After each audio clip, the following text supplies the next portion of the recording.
লাল আর সবুজ রঙের আঙুর।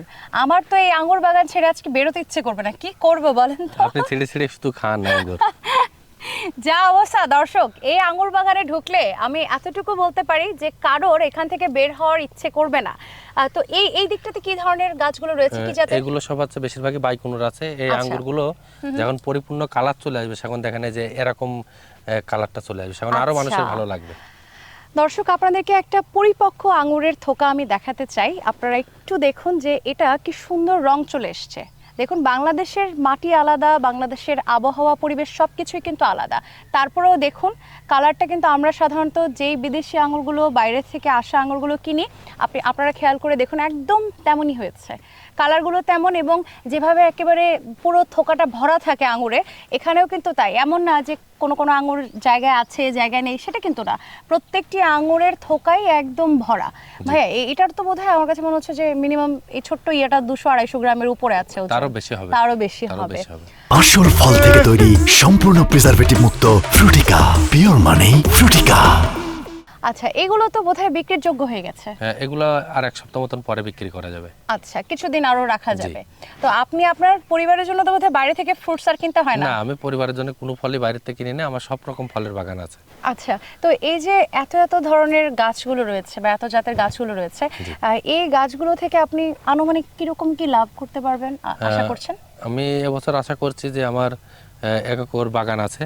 টোটালে দেখা যাচ্ছে যে আপনার এখানে খরচ হবে হচ্ছে গাছ লাগানোর থেকে পরিচর্যা করতে দেখা যাচ্ছে 3.5 লক্ষ টাকা মতন খরচ হবে 1 একরে। সেখানে দেখা যাচ্ছে যে আমার পুরো আঙুর বিক্রি করা হবে, দেখা যাচ্ছে যে আপনার 15 লক্ষ টাকার মতন আঙুর বিক্রি করতে পারবো। দর্শক, চিন্তা করুন, শুধুমাত্র 3-4 লক্ষ টাকা যদি আপনি ইনভেস্ট করেন, তাহলে আপনি 15 থেকে 16 লক্ষ টাকার মতো একটা ব্যবসা করতে পারছেন। এটা কয় গুণ বলবো, মানে 3-4-5 গুণের মতো আমরা লাভ দেখছি। তো এখন অনেকে আছি যে বেকার বসে আছি। ভাইয়া, অনেক যুবক কিন্তু বাংলাদেশের যুবক বা আমার কাছে মনে হয় যে পড়াশোনা শেষ করে অনেক গ্রাজুয়েটও বেকার বসে আছে, তারা চাইলে কিন্তু এই ধরনের উদ্যোগগুলো গ্রহণ করতে পারে, তাই না? হ্যাঁ, এটা আপনার যারা হচ্ছে শিক্ষিত বেকার আছে, তারপর অনেক প্রবাসী ভাইরা আছে যে দেশের বাইরে আছে, দেশে কি করবে এরকম কোনো প্ল্যান খুঁজে পাচ্ছে না, তাদের এই ভিডিওর মাধ্যমে একটা মেসেজ দিতে চাই। তারা যদি নিজেরা উদ্যোক্তা হয়, আমি সার্বিক সহযোগিতা করব, মানে পরামর্শ দিয়ে হোক, গাছের চারা দিয়ে হোক। তা বলবো যে হচ্ছে আপনার ফল চাষ একটা লাভজনক একটা চাষ। মানে ধান পাট করা ছাড়া আপনার এই ফল চাষ করলে সে দেখা যাচ্ছে যে আর্থিক চাহিদা পূরণ করতে পারবে, বেকারত্ব মুক্ত হবে, আবার তার ফ্যামিলিটা ভালোভাবে চালাতে পারবে। একদমই। আপনাদের কাছ থেকে যদি কেউ চারাগুলো নিতে চায়, আপনারা তো কলম কেটে তারপরে চারা তৈরি করবেন, তাই না? জি জি জি জি। তো সেই চারাগুলো নিতে চাইলে আপনাদের সাথে কিভাবে যোগাযোগ করবে? এটা আপনার কুরিয়ারের মাধ্যমে সারা বাংলাদেশে আমরা দিয়ে থাকি। আবার আমাদের প্রজেক্টকেও ভিজিট করে এসে এখান থেকেও এসে গাছ নিয়ে যাইতে পারবে। আচ্ছা, আমি যদি একটা কলমের আঙুর গাছের কথা বলি, কত দাম হতে পারে? একটা কলমের এগুলো বিভিন্ন জাতের উপরে ডিপেন্ড করে। যেগুলো নতুন নতুন ভালো ভালো জাত, ওইগুলো আমরা 350-400 টাকা সেল করি।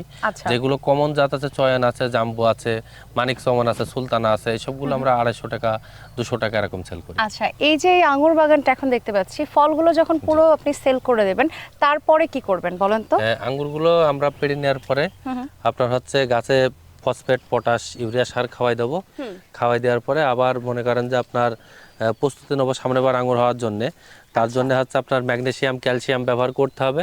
তারপরে আপনার যখন হচ্ছে জানুয়ারি ফেব্রুয়ারি মাস চলে আসবে, সেখানে আমরা কি করবো, পুইনিং করব। আপনার পুইনিংটা কিভাবে করি, এই যে এই আঙ্গুরের যে এখানে যে গিট আছে, আমরা এখান থেকে কেটে দেবো। এখান থেকে কেটে দিলে এখানে যে চোখ আছে, চোখের এখানে এসে আঙ্গুর ধরবে।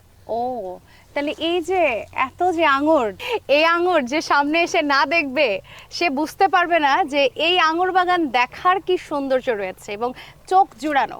এই দৃশ্য নিঃসন্দেহে চোখ জোড়ানো এবং অবিশ্বাস্য যে বাংলাদেশের মাটিতে এরকম এত ফলন হয়েছে। ভাইয়া, এটা তো ভারে মনে হচ্ছে নিচের দিকে পড়ে যাবে। হ্যাঁ, এটা আঙ্গুরে ভারে এরকম নিচ হয়ে গেছে। আর এটা তো আমি দেখছি একটাই গাছ, একটা গাছের একটা ডাল। হ্যাঁ, এখানে একটা গাছ, এক ডালে এতগুলো কিভাবে? এই গাছটায় মিনিমাম 15 কেজি আঙ্গুর হবে। তাহলে তো বলা যেতে পারে যে ফলন ভালো হচ্ছে। হ্যাঁ, ভালো। আচ্ছা, এটাকে কি আরো বেটার করা যেত? আরো ভালো করার সুযোগ রয়েছে? হ্যাঁ, এটা বেটার ভালো। এটা আমরা যেহেতু কাজ করছি, এটা যেহেতু নতুন চাষ, এগুলো আমাদের অলরেডি বুঝার একটা ধারণা চলে এসেছে। সামনের বছর আশা করি ফলনও ভালো হবে, আঙ্গুরের সাইজ আরো ভালো হবে, আবার দেখতেও অনেক সুন্দর হবে। ভাইয়া, আঙ্গুর গাছে কি কি রোগ হয়? আঙ্গুর গাছে আমরা শুধু এই যাবৎকাল আমাদের যে 2.5 বছর বাগান আছে একটা, তা আমরা শুধু একটা রোগেরই আমাদের বেশি সমস্যা হয়, সেটা হচ্ছে আপনার এই যে মাকড়। এই যে আমি মাঝে চায়নায় ছিলাম, এই যে এই ফলগুলো কিন্তু মাকড় লেগে কিন্তু একটা দাগ দাগ একটা স্পট একটা ভাব হ্যাঁ, দেখতে একটা পাচ্ছেন। কালচে একটা স্পট পড়ে গেছে, এই যে দেখছি একটা এটা হচ্ছে কালচে দাগ। মাকড়ে কিন্তু এই দাগটা করেছে। আচ্ছা, এইটা থেকে কিভাবে এই ফলকে প্রোটেক্ট করা যেতে পারে? মাকড়ের জন্য আঙ্গুরে প্রতি মাসে মিনিমাম একটা স্প্রে করতে হবে, আঙ্গুর থাকুক না থাকুক। এমনি যাতে আঙ্গুর থাকলেও আপনার মাসে একটা মাকড়ের অ্যাবামেকটিন বেনজয়েড গ্রুপের ওষুধ ব্যবহার করতে হবে, না থাকলেও ব্যবহার করতে হবে। আচ্ছা, তো স্প্রে করার কতদিন পরে এটা খাওয়া যায় বা খাওয়া নিরাপদ? স্প্রে বিভিন্ন ক্যাটাগরির স্প্রে আছে, কোনোটা হচ্ছে 3 দিন পরে খাওয়া যায়, কোনোটা 7 দিন পরে খাওয়া যায়, কোনোদিন 15 দিন পরেও খাওয়া যায়। মানে এক একটা স্প্রে, যখন আমরা যে স্প্রেগুলো স্বাস্থ্যের জন্য অনেক ক্ষতিকর, সেই সময় দেখা যাচ্ছে যে আমরা আঙ্গুর হারভেস্ট করার 1 মাস আগে ব্যবহার করি, পরে আর ব্যবহার করি না। ভাইয়া, বাইকুনুর আরো অন্যান্য জাতের কথা তো শুনলাম, আঙ্গুর খেয়েও দেখলাম। আপনি যে আমাকে বলেছিলেন সিডলেস Seedless আঙ্গুর আঙ্গুর। খাওয়াবেন, কোথায় সেটা? সিডলেসের পাশেই আছে, আমি ছিঁড়ছি, দাঁড়ান, নেন। এই থোকাটা আপনি যেটাই খাবেন এটা কি আমার? সেটাই সিডলেস, এটা আপনার। পেয়ে গেছি, এক থোকা আঙ্গুর পেয়ে গেছি। তো এটার ভিতরে কোনো না, বীজ কোনো নেই? বীজ নেই। ভাইয়া, কিছু মনে না করলে আপনি আচ্ছা। একটু ধরেন, আমি এটাকে একটু ভাগ করে একটু আমার দর্শকদেরকে দেখাতে চাই। দর্শক, আপনারা একটু দেখুন, আমি জানি না আপনারা কতটুকু দেখতে পাচ্ছেন বা বুঝতে পারছেন, কিন্তু দেখুন কোনো রকম কোনো বীজ নেই, এবং অনেকের কাছে বেশ পপুলার হয়ে উঠেছে নাওয়াডেজ। আমাদের বাংলাদেশে সিডলেস আঙ্গুরের বেশ একটা চাহিদা সবার কাছে দেখা যাচ্ছে, বিশেষ করে ছোট বাচ্চারা সিডলেস আঙ্গুর খেতে অনেক পছন্দ করে। কিন্তু ভাইয়া, সবার বাসায়, যাদের বাসায় ছোট বাচ্চা আছে, আপনারা ছোট বাচ্চাদের কাছে একটা পছন্দনীয় যে সিডলেস আঙ্গুর। সিডলেস আঙ্গুর। তো এই ধরনের যে গাছগুলো রয়েছে, সিডলেস আঙ্গুরের গাছে কি ধরনের ফলন হয়?